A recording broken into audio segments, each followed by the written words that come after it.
ஆண்டவராய் இயேசு கிறிஸ்துவின் மேலான நாமத்திலே உங்கள் யாவருக்கும் அன்பின் நல்வாழ்த்துக்கள் கூறி இன்றைய தியானத்திற்கு உங்களை தயவோடு அழைக்கிறோம். இன்றைய தியான பகுதி அப்போஸ்தலனாகிய பவுல் பிலிப்பியருக்கு எழுதின நிருபம் 3ஆம் அதிகாரம் 9 முதல் 16 வசனங்கள். பிலிப்பியர் 3ஆம் அதிகாரம் 9 முதல் 16 வசனங்கள். தியான வசனம் 14ஆம் வசனம். பிலிப்பியர் 3:14. கிறிஸ்து இயேசுவுக்குள் தேவன் அழைத்த பரம அழைப்பின் பந்தய பொருளுக்காக லக்கை நோக்கி தொடருகிறேன். ஒரே திசை நோக்கிய சீரான பயணமாக என்னுடைய பயணம் அமைந்திருக்கிறது என்பதாக பவுலடிகளார் இங்கே குறிப்பிடுகிறதை பார்க்கலாம். இங்கே பவுலடிகளார் குறிப்பிடுகிறதான வேளையிலே நற்செயல்களை செய்வதாலோ நியாயப்பிரமாணத்தின் கட்டளை கீழ்ப்படிவதாலோ நான் நீதியுள்ளவன் என்று நம்புகிறவர்கள் ஏமாற்றமடைவார்கள் என்பதை தன்னுடைய வாழ்க்கையின் அனுபவத்திலிருந்து அவர் அங்கே குறிப்பிடுகிறதை பார்க்க முடியும். சுயநீதி இழப்பாகவும் குப்பையாகவும் அவர் தன்னை வெளிப்படுத்துகின்ற பொழுது மாத்திரமே அவர் அழைத்த அழைப்பிற்கு பாத்திரவானாக இருக்க முடியும் என்பதையும் அங்கே அவர் குறிப்பிடுகிறார். ஆம், கிறிஸ்துவுக்குள் தேவன் உங்களை அழைத்த பரம அழைப்பின் பந்தய பொருள் ஒன்று உங்களுக்கு உண்டு. விட்டுவிடாமல் அதை பெற்றுக்கொள்ளத்தக்கதாக தொடருங்கள். ஆண்டவரே, என் வாழ்க்கையில் உமக்கென்று மற்றவர்களுக்கென்று நான் செய்வதற்கென நீர் நியமித்திருக்கும் ஒன்றையும் நான் இழந்து விடாமல் செய்து முடிக்கும்படி என்னை கிருபையிலே தொடர்ந்து வழிநடத்தும் என்று நாம் ஒவ்வொரு நாளும் ஜெபித்து நம்முடைய காரியங்களை ஆரம்பிக்க வேண்டும். அப்பொழுதுதான் நம்முடைய பயணம் சீரான பயணமாக, ஒரே திசை பயணமாக இருக்கும். அருமையான கர்த்தருடைய பிள்ளைகளே, கிறிஸ்துவுக்குள்ளான உன் ஜீவியத்திற்கு எதிராக மற்ற உலக மனுஷரின் விமர்சனங்கள், நிந்தைகள், பரியாசங்கள், உன்னோடு பழகுகிற மற்றவர்கள் உன்னை குறித்து பரிமாறிக்கொள்கின்ற கருத்துக்கள் போன்ற காற்றுகள் எல்லாம் விசையோடு கூட இல்லையென்றால் சக்தியோடு மோதியடித்து கொண்டு இருக்கின்றனவா? உன் ஆவிக்குரிய வாழ்க்கையை அசைந்து விடுமோ என்று நீ அஞ்சுகிறாயோ? உன்னுடைய ஜீவியம் தேவனுடைய அன்பில் ஆழங்களுக்குள் பலமாக வேரூன்றி இருக்கும் என்றால் அவைகளில் ஒன்று உன்னை சற்றேனும் திசை திருப்ப முடியாது. உன்னை பலமாக பிடித்திருக்கும் தேவ அன்பானது எந்த சூழ்நிலையிலும் உன்னை தேவ நீதிக்கு நேராக சீராகவே வழிநடத்தி கொண்டிருக்கும். நீ அவருடைய அன்புக்குள் ஆழ்ந்து அமிழ்ந்திருப்பாய் என்றால், கிறிஸ்து இயேசுவினால் நான் எதற்காக பிடிக்கப்பட்டேனோ அதை நான் பிடித்து கொள்ளும்படி ஆசையாய் தொடருகிறேன் என்பதே உன்னுடைய உறுதியான அறிக்கையாய் இருக்கும். நான் ஒன்று செய்கிறேன், பின்னானவைகளை மறந்து முன்னானவைகளை நாடி கிறிஸ்து இயேசுவுக்குள் தேவன் அழைத்த பரம அழைப்பின் பந்தய பொருளுக்காக லக்கை நோக்கி தொடர்கிறேன் என்ற அந்த வெகு நிச்சயத்தோடு நீ கர்த்தருடைய பரிசுத்த வழியில் சீராக சென்று கொண்டிருப்பாய். ஆண்டவருக்குள்ளாக வாழுகின்ற உன் வாழ்க்கைக்கு எதிராக வீசுகின்ற சோதனைகளாகிய காற்றுகளின் மத்தியில் நீ எதிர்நீச்சல் போட்டு முன்னேறி சென்று கொண்டிருப்பாய். உலகம் உன் மன உறுதியை கண்டு பயப்படையும். உனக்கு எதிரிட்டு வருகின்ற உலகம், மாம்சம், பிசாசு போன்ற சத்துருவின் வல்லமைகள் தங்கள் முயற்சிகள் வாய்க்காமற் போவதால் அவைகள் வெட்கி நாணமடையும் என்பதை மறந்து போகாதே. அருமையான கர்த்தருடைய பிள்ளைகளை, இஸ்ரவேலின் முதல் ராஜாவின் பேரை உடையவனாக உயர்கல்வியோடு பெருமிதத்தோடும் தன் சமுதாயத்திலும் யூத மத தலைவரிடத்திலும் நல்ல செல்வாக்குடனும் இந்த உலகத்தில் வாழ்ந்து வந்தவன் தான் சவுல் என்ற வாலிபன். அவன் ஒரு நாள் கிறிஸ்துவோடு தனக்கு உண்டான நேரடியான சந்திப்புக்கு பின் அவருடைய பரிசுத்தமான அன்புக்கு அடிமையாக தன்னையே அர்ப்பணித்து விட்டான். அவனுக்கு இருந்த உலக மேன்மைகளும் செல்வாக்குகளும் அது முதல் அவனுக்கு ஒரு பொருட்டாக தோன்றவில்லை. கிறிஸ்துவின் ஒப்பற்ற தாழ்மைக்கு முன்பாக தன்னுடைய உலக மேன்மைகள் யாவும் குப்பை என்பதை உணர்ந்து கொண்ட அந்த வாலிபன் தன் மேன்மை பாராட்டல்கள் அனைத்தையும் அவர்தம் பாதத்தில் சமர்ப்பித்துவிட்டு சிறியவன் என அர்த்தம் கொள்ளும் பவுல் என்ற தன் பெயரை மாற்றிக்கொண்டு கிறிஸ்துவனுடைய அன்பின் சிறை கைதியாகவே மாறிவிட்டார். அருமையான கர்த்தருடைய பிள்ளையே, அவர் சபையாருக்கு தான் எழுதிய நிருபம் ஒன்றில் கர்த்தருடைய சிறை கைதியாக நான் என்று தன்னை குறிப்பிடுகிறதை எபேசியர் 4ஆம் அதிகாரம் 1வது வசனத்திலே பார்க்கிறோம். அந்த அளவுக்கு கிறிஸ்துவின் அன்பு அவரை வென்று சிறைப்படுத்தி விட்டது. அருமையான கர்த்தருடைய பிள்ளையே, எனவே இந்த உலகின் அநித்தியமான பாவ சந்தோஷங்களோ, மாயையான சிற்றின்பங்களோ, ஆசாபாசங்களோ அவரை வெல்ல முடியவில்லை. கிறிஸ்துவின் அன்பின் நீரோட்டமானது அவரை உன்னதத்தை நோக்கி பலமாக எடுத்துச் சென்று கொண்டிருந்தது. என்னிடத்தில் அன்பு கூர்ந்து எனக்காக மரித்தவருக்காகவே நான் ஜீவிக்க வேண்டும், அவருக்காகவே நான் மரிக்க வேண்டும் என தீர்மானம் செய்யும் அளவுக்கு கிறிஸ்துவின் அன்பு அவரை ஆட்கொண்டிருந்தது. கிறிஸ்துவை பின்பற்றுவதை நிமித்தம் அவருக்கு உண்டான நிந்தைகள், அவமானங்கள், பாடுகள், இழப்புகள் மற்றும் அவருக்கு கிடைத்த சிறைவாசங்கள் போன்றவை அவருக்கு மென்மேலும் மகிழ்ச்சியையே அளித்தன. கிறிஸ்துவின் அன்பை விட்டு என்னை பிரிப்பவன் யார் என்பது அவருடைய சவாலாக இருந்தது. அவைகளை குறித்து பவுலப்போஸ்தலன் சொல்கிறதான பொழுது, இவை எல்லாவற்றிலே நான் என்னில் அன்பு கூறுவராலே முற்றும் செயங்கொள்கிறவனாயிருக்கிறேன் என்பதாக ரோமர் 8ஆம் அதிகாரத்திலே 36-37 வசனத்திலே அவர் சொல்லுகிறார்.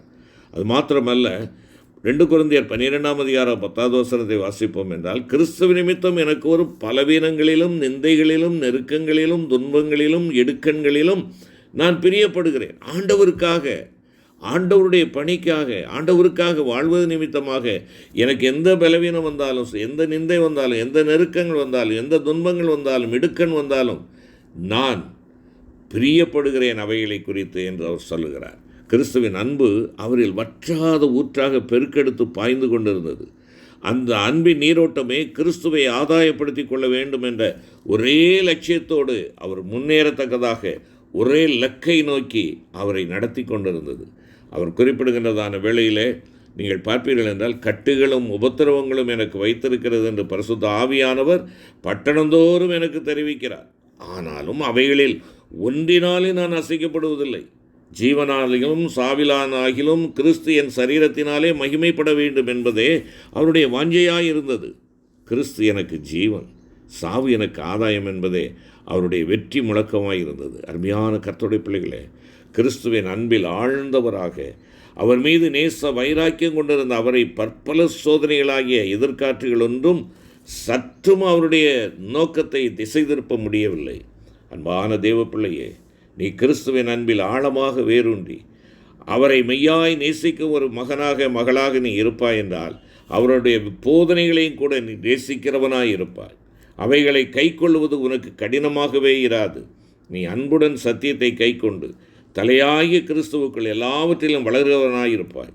நீ கிறிஸ்துவாகிய கண்மனையில் அவருடைய உபதேசங்களில் ஆழமாய் அஸ்திபாரம் போட்டு அவற்றின் மேலேயே உன் ஜீவியத்தை கட்டி எழுப்பிக் கொண்டிருப்பாய். மனுஷருடைய தந்திரமான போதகங்களாகிய பலவிதமான காற்றுகளால் நீ அடிபட்டு அலைகிறவனாயிராமல் பரிசுத்தவான்களின் ஐக்கியத்தில் நிலைத்திருந்து அப்போஸ்தலருடைய உபதேசத்திலும் அந்நியோன்யத்திலும் அப்பமிழ்க்குதலிலும் ஜெபம் பண்ணுகிறதிலும் உறுதியாய் தரித்திருப்பாய் என்பதாக எபேசியர் 4ஆம் அதிகாரத்திலே 14 மற்றும் 15ஆம் வசனம் சொல்கிறது. அருமையான கர்த்தருடைய பிள்ளையே, அப்பொழுது உன்னுடைய ஆவிக்குரிய ஜீவியத்திற்கு விரோதமாய் எழும்பும் எல்லா விதமான காற்றுகளும் உன்னை சிறிதளவும் அசைக்க முடியாது என்பதை நீ ஆணித்தரமாக உணர்ந்து கொள்ள முடியும். அருமையான கர்த்தருடைய பிள்ளையே, இன்று நம்முடைய நிலைமையம் எப்படிப்பட்டதாக இருக்கிறது? நீயும் நானும் எந்த இடத்துல இருக்கிறோம்? ஆவிக்குரிய ஜீவியத்திற்கு விரோதமாக மோதி அடித்து கொண்டிருக்கும் சோதனைகளாகிய காற்றுகளின் போக்கிலேயே நீ அடிபட்டு சென்று கொண்டிருக்கிறாயோ? கிறிஸ்தவ ஜீவியம் என்பது ஒரு கப்பற் பிரயாணத்திற்கு ஒப்பானதாகும். நாம் அக்கறை சேரும் வரை பலவிதமான காற்றுகள் நம்முடைய கிறிஸ்தவ ஜீவியத்திற்குள் எதிராக வீசிக்கொண்டுதான் இருக்கும். அவற்றின் மத்தியில் நீ கர்த்தருடைய கல்வாரி அன்பிலே எவ்வளவு ஆழமாக வேரூன்றி இருக்கிறாயோ, பரிசுத்த ஆவியின் அபிஷேகத்தின் மூலமாக நீ எந்த அளவுக்கு தேவ அன்பினால் நிரப்பப்பட்டிருக்கிறாயோ, அந்த அளவுக்கு மாத்திரமே நீ அவரால் ஆட்கொண்டு நடத்தப்படுகிற ஒரு நபராக இருக்க முடியும். நீ அவருடைய அன்பிலே வேரூன்றி நிலை பெற்றிருப்பாய் என்றால், அருமையான கர்த்தருடைய பிள்ளையே, சகல பரிசுத்தவான்களோடும் கூட அவருடைய அன்பின் அகலத்தையும் நீளத்தையும் ஆழத்தையும் உயரத்தையும் அனுபவித்து கொண்டிருப்பார். ஒரு முறை ஆண்டவராய் இயேசு கிறிஸ்து ஜனங்களோடு பேசி கொண்டிருக்கின்ற பொழுது, நீங்கள் எதை பார்க்க வனாந்தரத்திற்கு போனீர்கள்? காற்றினால் அசையும் நாணலையோ என்று கேள்வி கேட்டார்.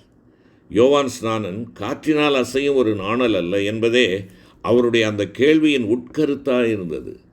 ஆற்றோரமாய் முளைத்தெழும்பும் ஒரு நாணல் செடி ஓங்கி வளர்ந்திருந்தாலும் அதன் மீது வீசும் மிகச் சிறிய காற்றிலும் அது பலமாக அசைந்தாடி கொண்டிருக்கும். யோவான் ஸ்நானனோ சோதனைகளாகிய காற்றுகளுக்கு அஞ்சி சத்தியத்திற்கு விரோதமான யாதொன்றோடும் சமரசம் பண்ணி இசைந்து போகிறவனாயிருக்கவில்லை. சத்தியத்தை நிமித்தம் தன் தலையே துண்டிக்கப்பட்டு போவதாயிருந்தாலும் அதையும் ஏற்க அவன் அஞ்சவில்லை. சத்தியத்தின் நிமித்தமாகவே அவன் சிறைச்சேதம் பண்ணப்பட்டு மரித்தான். அருமையான கர்த்தருடைய பிள்ளையே, நீயோ காற்றினால் அசையும் ஒரு நாணலைப் போல மிக சிறிய சோதனைகளையும் எதிர்கொள்ள பலனற்றவனாக எளிதில் அவற்றுக்கு இரையாகி விடுகிறாயோ? அற்ப மனுஷரின் சொற்ப வார்த்தைகள் கூட உன்னை அதைரியப்படுத்தி மனச்சோர்வுக்குள்ளாக்கி விடுகிறதோ? அருமையான கர்த்தருடைய பிள்ளைகளே, இன்றைய சமுதாயத்தின் போக்கிற்கேற்ப மாறிக்கொண்டிருக்கிற உலகத்திற்கேற்ப நீ நானும் மாறிக்கொண்டே இருக்கும் அளவுக்கு மாம்சீக பலவீனங்கள் உன்னை மேற்கொள்ளுகிறதை நீ உணர்கிறாய் என்றால், அருமையான கர்த்தருடைய பிள்ளையே, ஆண்டவரிடமாய் திரும்பு, அவரை நோக்கிப்பார். இணையதளம், கைபேசி, தீய நண்பர்களின் நட்புறவு போன்றவை உன்னுடைய மனதை இழுத்துச் செல்லும் போக்கிலேயே நீ அடித்து செல்லப்பட்டு கொண்டிருக்கிறாயா? யோசித்துப்பார்.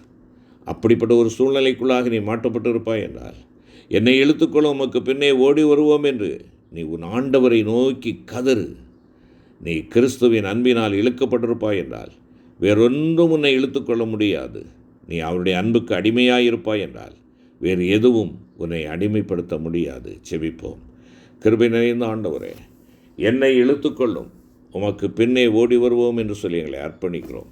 ஏனென்றால் எங்களுடைய பயணம் ஒரே சீரான பயணமாக, ஒரே திசை நோக்கிய சீரான பயணமாக, பரம கானானுக்கான பயணமாக இருக்கிறபடினாலே எங்களை திசை திருப்பக்கூடிய எந்த சூழ்நிலைகளும் எங்களை மட்டுப்படுத்தி விடாதபடி, எங்களை அசைத்து விடாதபடி, எங்கள் ஆண்டவருடைய அன்பின் கயிற்றினாலே நீர் எங்களை கட்டி இழுத்துக்கொள்ள உம்முடைய பாதத்தில் அர்ப்பணிக்கிறோம். மீட்பர் இயேசு கிறிஸ்துவின் மூலமே வேண்டிக் கொள்கிறோம் நல்ல பிதாவே. ஆமென்.